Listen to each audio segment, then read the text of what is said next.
In 1983, video games were the new gold rush. Atari had over 400 titles flooding the market. Many companies were rushing game development and they were not testing their games. This was a recipe for disaster, and it reached a tipping point when Atari released its game, E.T. Of the estimated 5 million E.T. cartridges that were produced, over 3.5 million were returned and then secretly buried in a landfill in New Mexico by Atari. These video game cartridges would not see the light of day again for another 40 years. Video game archaeologists would excavate the games in 2014. Filmed by Xbox Entertainment Studios, the title of the documentary was Atari Game Over. The video game industry had completely crashed, and retailers were refusing to sell video games in their stores. The industry had overestimated sales of $40 billion, which would not be seen until 2001. But Atari could not take all the blame. The Commodore Computer 128, which featured 128 kilobytes of RAM, introduced in 1982, had an impressive library of over 5,000 games. But out of the ashes, a phoenix would rise. A small gaming company founded in 1889 in Japan made sure that quality was their first ingredient in developing games and took notes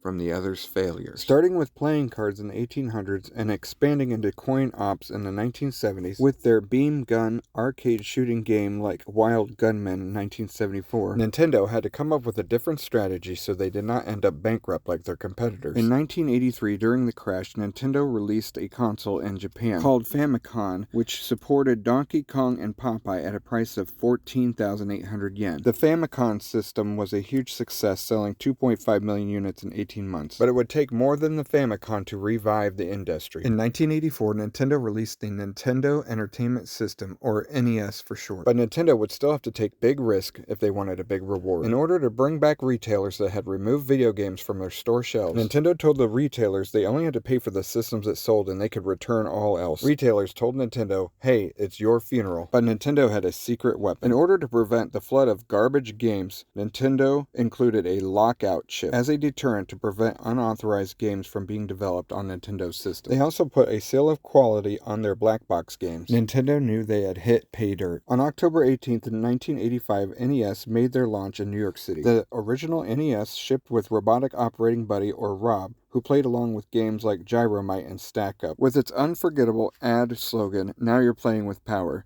Nintendo had resurrected the gaming industry. The legendary platformer game Super Mario Bros. Would be released in 1985 for the Famicom in Japan, and later in 1986 for the NES in America.